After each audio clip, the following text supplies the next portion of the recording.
Hello दोस्तों, स्वागत है आपका मेरे यूट्यूब चैनल बीएससी ऑनर्स पर। आज के इस वीडियो में मैं आपको बताने वाला हूँ सॉइल साइंस का लेक्चर 2। सॉइल साइंस का लेक्चर फर्स्ट मैंने बता दिया है, आप मेरे चैनल पर क्लिक कीजिए, वहाँ पे आपको वीडियो मिल जाएगा, थंबनेल देख लेना आप। और आज की इस वीडियो में आपको लेक्चर 2 बताने वाला हूँ, जिसके अंदर हमारा मेन टॉपिक होगा सॉइल कंपोनेंट और मिनरल क्लासिफिकेशन। इन दोनों को मैं बिल्कुल ही शॉर्ट एंड ईजी तरीके से पढ़ाऊँगा, जिससे आप समझ सकते हो। और मैं भी आपका बड़ा भाई हूँ, कोई टीचर नहीं हूँ, मैं बस आपको एक पढ़ने का मटेरियल देना चाहता हूँ। तो आप जल्दी से मेरे चैनल को सब्सक्राइब कीजिए और आपके जो कॉलेज ग्रुप्स है बीएससी वाला, उसके अंदर इस वीडियो को सेंड करें, ताकि आपके दूसरे दोस्त है वो भी इस वीडियो को देख सके और अपने एग्ज़ाम अच्छे से क्लियर कर सके। और गाइस, मेरे पास कैमरा क्वालिटी इतनी अच्छी नहीं है कि मैं आपको मतलब नोट्स जो है वो पूरी तरीके से दिखा सकूँ। मैं अपनी पूरी कोशिश करूँगा। अगर आपको मेरे नोट्स लिखे हुए समझ में नहीं आए, साफ नहीं दिखे, तो आप मैं नीचे डिस्क्रिप्शन में एक लिंक दे रहा हूँ, उस पर आप मैसेज करके मुझे पूछ सकते हैं, मैं वो नोट्स आपके सेंड कर दूंगा। तो चलिए गाइज, वीडियो को स्टार्ट करते हैं। तो दोस्तों, पहला लेक्चर मैंने पढ़ा दिया है, जो कि अपने पेडोलॉजी और एडोपोलॉजी के ऊपर था, यानी सॉइल की नॉर्मल जानकारी के ऊपर था। आज का जो अपना सेकंड लेक्चर है वो है अपने definition and components of soil, यानी मृदा अवयव की परिभाषा और मृदा अवयव, एंड जो अपने खनिज पदार्थ है उनका क्लासिफिकेशन। तो बिना किसी देरी के मैं आपको शॉर्ट एंड इजी ट्रिक्स में बिल्कुल जल्दी से याद करा देता हूँ, यहाँ के यहीं पे। और अगर आपको ये नोट्स अगर साफ नहीं दिख रहे हो, तो मैं नीचे डिस्क्रिप्शन में एक नंबर दूंगा, उस पर आप मैसेज करके नोट्स मुझसे फॉरवर्ड कर सकते हो। तो चलिए स्टार्ट कर दिया अपन। नॉर्मल जानकारी, सोइल मृदा कंपोनेंट्स क्या होते हैं। मृदा में चार प्रकार मृदा कंपोनेंट्स जो होते हैं ये तो आपने पहले के देखा होगा। चलो मैं यहाँ स्टार्ट करूँ। मृदा अवयव से तात्पर्य उन समस्त पदार्थ हैं जिनसे मृदा का निर्माण होता है। मृदा का निर्माण किससे होता है? मृदा अवयव से मिलकर होता है। मृदा अवयव में ठोस भी होती है, द्रव भी होती है, गैस भी होती है, तीन प्रावस्थाएं पाई जाती है, ये हमने पहले पढ़ा हुआ है। तो सॉइल कंपोनेंट कौन कौन से हैं? तो पहला जो उन्हें हम बोलते हैं मिनरल मैटर या फिर इनऑर्गेनिक, यानी खनिज पदार्थ या फिर अकार्बनिक पदार्थ। सेकंड जो उन्हें अपन बोलते हैं ऑर्गेनिक मैटर।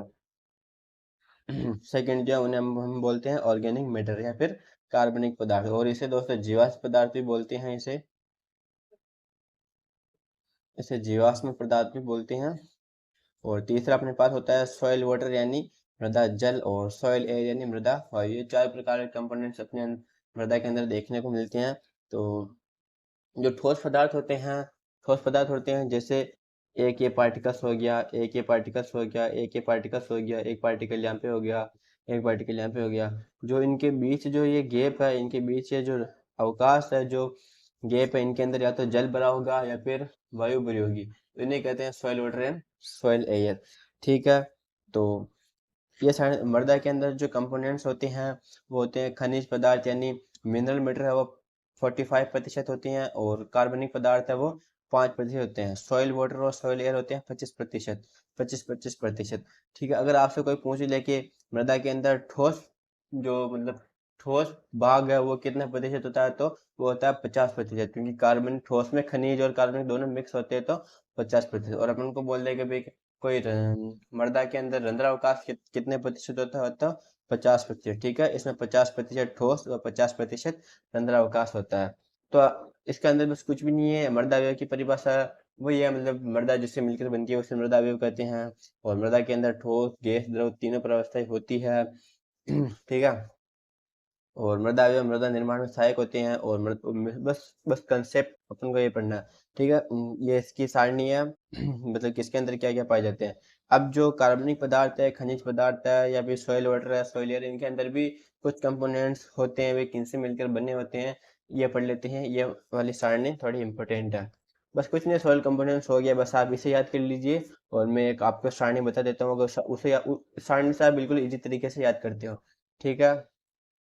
चलिए मैं बताता हूँ, एक मिनट, पेन कहाँ पे? ये रहा। यहाँ पे सॉइल कंपोनेंट्स। ठीक है। सॉइल कंपोनेंट्स हो गए। सॉइल कंपोनेंट्स मेन, अगर आपको कहे भी कि मृदा के मुख्य अवयव कौन कौन से हैं, तो मुख्य अवयव चार नहीं है। मुख्य अवयव ओनली फॉर दो ही है। कौन कौन से? Solid and pore space. Pore space मतलब रंध्रावकाश। ठीक है। मृदा के मुख्य अवयव सिर्फ दो ही हैं, ठोस और रंध्रावकाश, ठोस और रंध्रावकाश, ठोस और रंध्रावकाश। जल्दी यहीं से याद कर लीजिए। ठीक है। इसमें ठोस होता है 50%, रंध्रावकाश होता है 50%। रंध्रावकाश को फिर दो भागों में बांटा गया। कौन कौन से? सॉइल वाटर यानी मृदा जल, और सॉइल एयर यानी मृदा वायु। आप जो हिंदी के जो शब्द है उन्हें आप इंग्लिश में बोलना लिखना स्टार्ट कर दीजिए, ताकि आपके आगे दिक्कत नहीं आए, काम आए। ठीक है, सॉइल वाटर 25% होता है, सॉइल एयर भी 25% ही है। ठीक है, यहीं पे पोस्ट पेज की बात खत्म होगी, इसके अंदर आगे कुछ भी नहीं होता। इधर बात आती है सॉलिड सॉइल की। जो ठोस पदार्थ है, ठोस मृदा है, उसके अंदर दो पार्टिकल होते हैं, एक कार्बनिक पदार्थ यानी कि कार्बनिक पदार्थ 5% और एक खनिज पदार्थ। ठीक है, इसे हम मिनरल बोलते हैं, इसे हम ऑर्गेनिक बोलते हैं। खनिज पदार्थ जो होते हैं वो 45% होते हैं। ठीक है, खनिज पदार्थ में जो प्राथमिक एवं द्वितीयक आपने पढ़े होंगे कई। खनिज पदार्थों को फिर से दो भागों में बांटा गया, कौन कौन से? क्रिस्टलीय और कोलाइडी। क्रिस्टलीय और कोलाइडी, जिसमें से क्रिस्टलीय 75% होता है और कोलाइडी 25% होता है। अब आप सोचें कि 75 और 25 तो 100 हो गए, और यहाँ पर 45 ही है, लेकिन ऐसा नहीं है। 45 अपने आप में 100% है, तो 100%, उसका 75% भाग क्रिस्टलीय है और 25% भाग कोलाइडी है। रही बात कार्बनिक पदार्थ की, तो कार्बनिक पदार्थ के अंदर भी दो प्रकार के कार्बनिक पदार्थ हैं। एक तो वो जो मर जाते हैं और एक जो जीवित रहते हैं। जैसे अपघटित कार्बनिक पदार्थ, ह्यूमस आदि, ये मरे हुए होते हैं। बैक्टीरिया, फंजाई, प्रोटोजोआ, कीड़े पौधे, इनकी आदि संरचना या लाइफ साइकिल आपने पढ़ी होगी, ये सब जीवित, ये मृदा के अंदर जीवित रहते हैं। तो ये कार्बनिक पदार्थ के अंदर आते हैं, और ये 5% होते हैं। तो सॉइल कंपोनेंट बस इतना ही है, बिल्कुल इजी है ये सारणी। इसका आप स्क्रीनशॉट ले लो एक बार। यहाँ समझ में नहीं आया तो मैं आपको आपके मैसेज करके बता दूंगा, और इसका भी एक बार आप स्क्रीनशॉट ले लो। ठीक है, अब मैं आपको बताता हूँ मिनरल्स।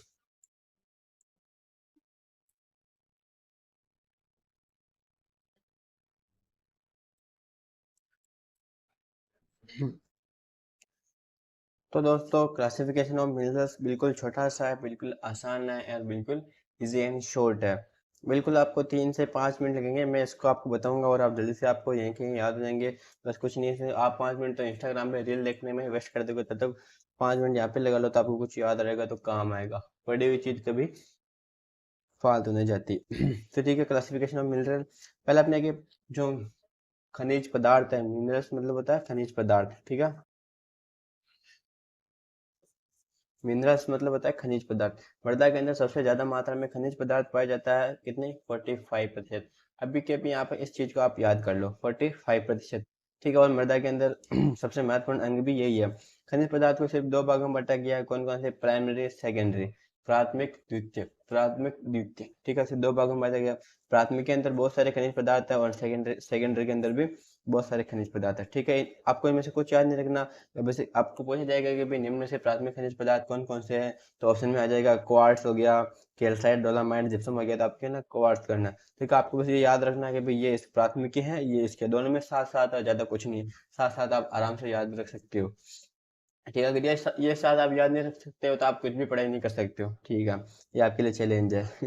ठीक है, प्राथमिक के अंदर जो पहला है वो होता है क्वार्ट्ज। ठीक है, इसका फॉर्मूला है SiO2। SiO2 पहला है क्वार्ट्ज, साथ के साथ आप नोट करिए। दूसरा है ऑर्थोक्लेस, इसका जो फॉर्मूला वो है KAlSi3O8। आपको ट्रिक बनानी पड़ेगी किसका क्या। आपके अगर माइंड में आएगा ऑर्थोक्लेस, ऑर्थोक्लेस, उसका फॉर्मूला भी आना चाहिए, Cal3O8, Cal3O8 यानी KAlSi3O8।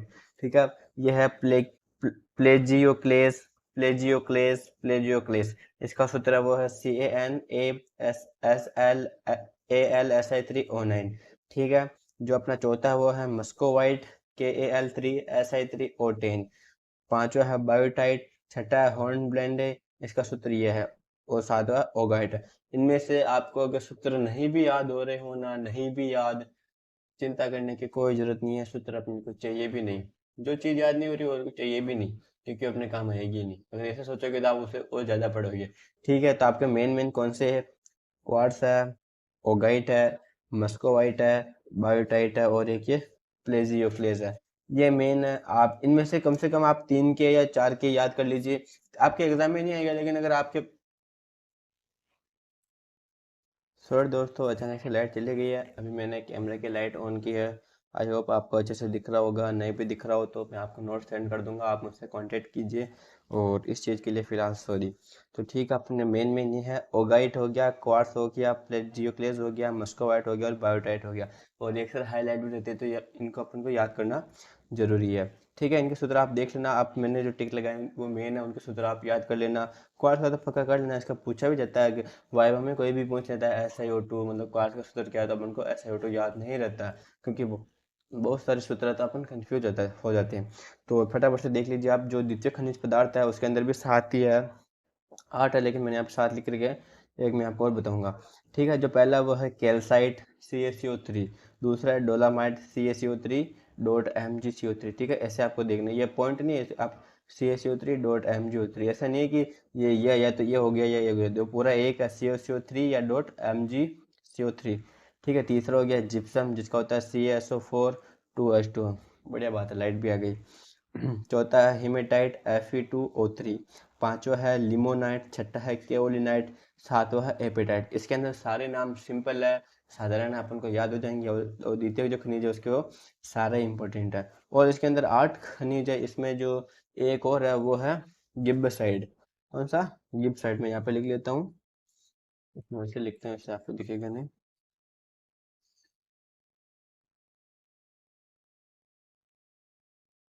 ठीक है, यह है अपना 8वां द्वितीय खनिज पदार्थ। इंग्लिश में भी मैं आपको लिख देता हूँ।